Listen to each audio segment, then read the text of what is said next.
Bienvenue dans cette nouvelle édition du QG Weekend. Au sommaire, la modernisation et l'industrialisation de l'Afrique assurant la transformation économique du continent. Le président zimbabwéen Emmerson Mnangagwa en est convaincu et exhorte ses homologues africains à suivre cette voie qui s'inscrit dans l'agenda 2063 de l'Union africaine. Seulement 5 pays africains disposent du potentiel nécessaire pour faire face aux défis de la 4e révolution industrielle. La Banque africaine de développement appelle les États africains à introduire la technologie dans les différents secteurs d'activité en vue de stimuler la croissance économique du continent. Et puis l'hôtel de ville de Kinshasa réactive l'interdiction d'utilisation d'emballages en plastique en République démocratique du Congo. Une mesure visant la protection de l'environnement et l'écosystème. Le gouvernement provincial de Kinshasa entend également sensibiliser la population et former des agents chargés de mener cette lutte. Mais tout d'abord, les Togolais ont voté dans le calme ce samedi 22 février pour choisir leur président parmi les 7 candidats en lice. Un scrutin qui dans l'ensemble s'est déroulé sans incident majeur malgré l'encerclement par les forces de sécurité du domicile d'un des candidats de l'opposition pendant 3 heures en fin de journée. Il s'agissait selon les autorités d'assurer la sécurité menacée d'Akbeyome Kodjo. Le dépouillement est à présent en cours. On attend les résultats. Accroître la croissance industrielle et commerciale est l'un des défis majeurs auxquels font face les dirigeants africains. Dans le but de stabiliser son économie, le Zimbabwe a mis en œuvre diverses stratégies économiques en faveur de la création d'un climat des affaires favorable aux investissements dans le pays. Ce qui se traduit notamment par des programmes de modernisation et d'industrialisation selon le président zimbabwéen Emmerson Mnangagwa qui incite ses homologues à faire de même. Nelly Ebessa. La 33e session ordinaire de l'Assemblée des chefs d'État et de gouvernement de l'Union africaine, centrée sur le thème « Faire taire les armes en Afrique », tenue à Addis Abeba en Éthiopie, a connu la participation du président zimbabwéen Emmerson Mnangagwa. Le président Mnangagwa, qui préside par ailleurs l'organe de la communauté de développement d'Afrique australe SADC sur la coopération politique, la défense et la sécurité, qui dans une interview exclusive accordée à Africa 24 est revenu sur les stratégie économique mise en œuvre au Zimbabwe en faveur de la création d'un climat des affaires favorable aux investissements dans son pays. Nous nous sommes ouverts, nous avons libéralisé l'ensemble de notre économie. Nous avons supprimé la législation qui était restrictive pour attirer des investissements dans notre pays. La question de la facilité et du coût des affaires a également été abordée et continue d'être abordée afin qu'elle devienne compétitive pour attirer les investissements étrangers ou les capitaux mondiaux dans notre pays. Ce sont des réformes que nous envisageons. Au sujet de l'agenda 2063 de l'Union africaine, le président zimbabwéen interpelle ses homologues africains sur le financement des programmes de modernisation et d'industrialisation de l'Afrique en vue d'améliorer le bien-être des populations africaines et d'atteindre le développement inclusif.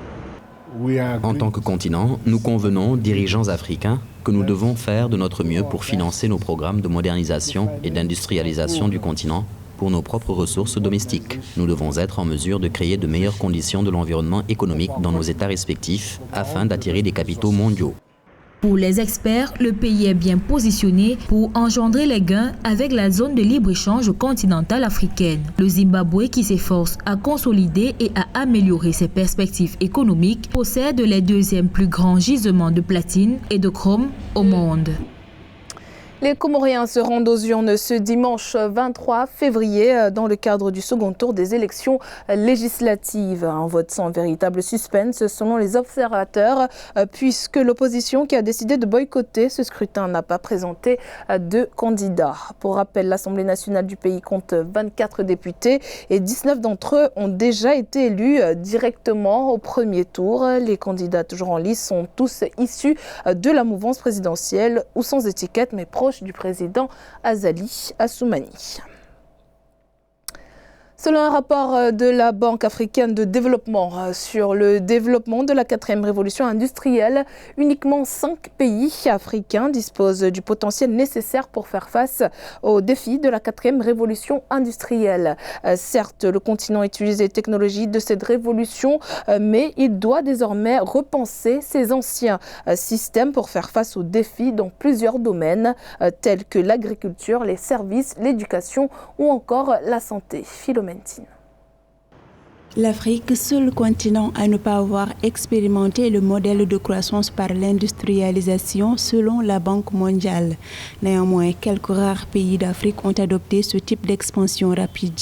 La BAD, Banque africaine de développement, indique que seulement l'île Maurice, l'Afrique du Sud, la Tunisie, le Ghana et le Botswana disposent du potentiel nécessaire pour faire face aux défis de la 4e révolution industrielle. Il faut regarder les critères par lesquels la Banque africaine de développement est passée pour choisir les pays pour la 4e révolution industrielle. Parce que partout en Afrique, il y a un énorme développement des potentialités de l'industrie 4.0. Je pense qu'on pourrait aussi mettre dans la boucle des pays tels que le Rwanda, le Maroc. Ainsi, ces 5 pays africains abritent de certaines conditions favorables au développement de la 4e révolution industrielle.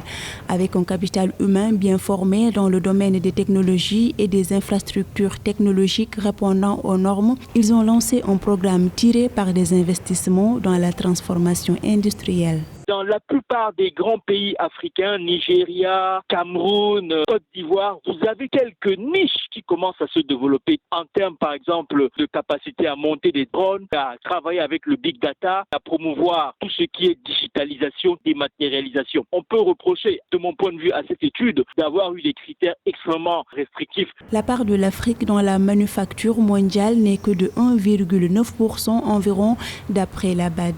Cependant, ce retard en matière d'industrialisation du continent pourrait bien être comblé avec la 4e révolution industrielle qui implique l'introduction de la technologie dans les différents secteurs d'activité.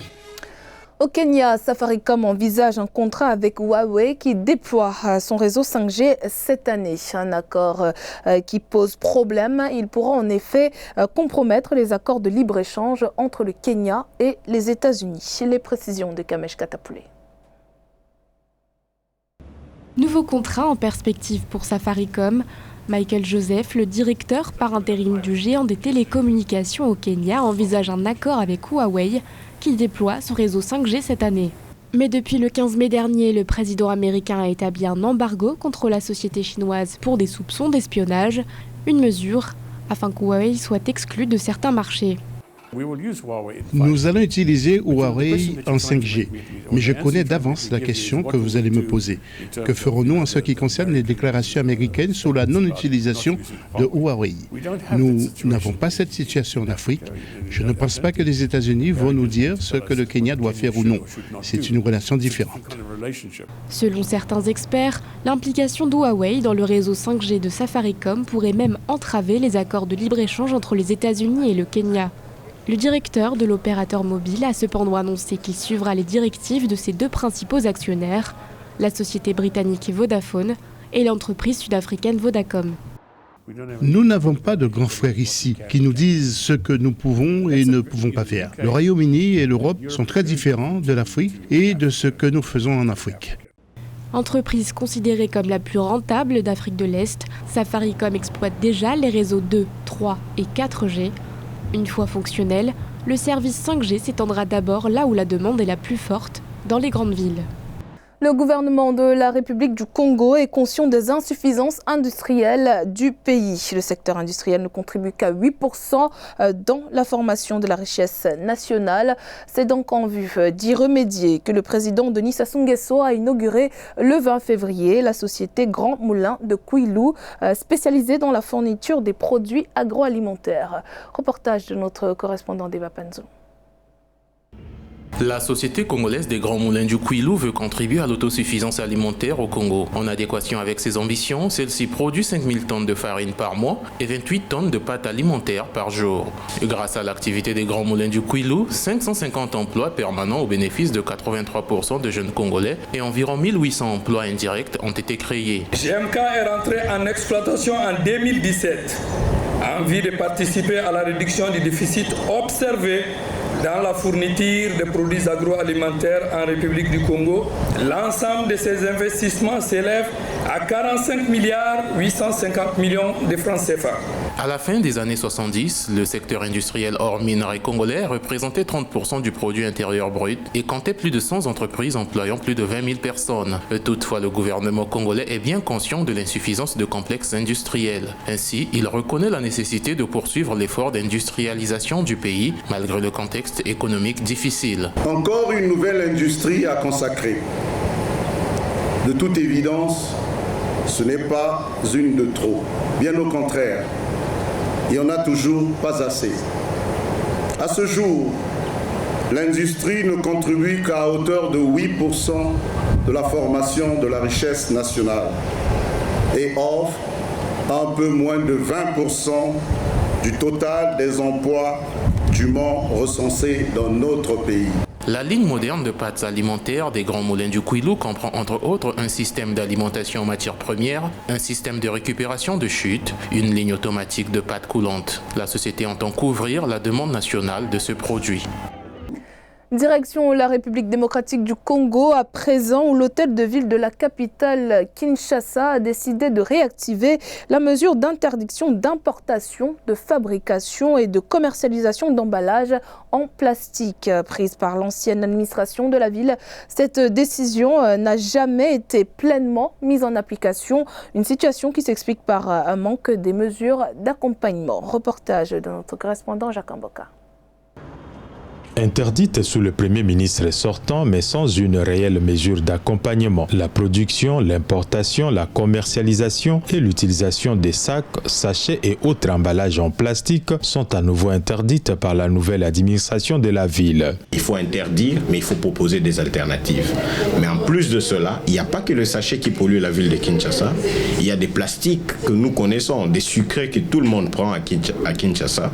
Et cela fait partie des grains de matière, ou fait des matières qui polluent davantage notre environnement. Kinshasa, une ville de plus de 12 millions d'habitants, a un plan d'urbanisation qui ne répond plus aux exigences selon les experts. Des caniveaux notamment sont souvent mal entretenus. Face à la difficile gestion des immondices dont les plastiques constituent le gros lot, les environnementalistes n'ont cessé d'interpeller les autorités. La plupart de nos rivières sont connectées au fleuve Congo. Et donc, il y a des poissons sur le fleuve Congo. Il y a des espèces que l'homme que nous sommes consomme venant du fleuve Congo. Alors que ces déchets plastiques contribuent, n'est-ce pas,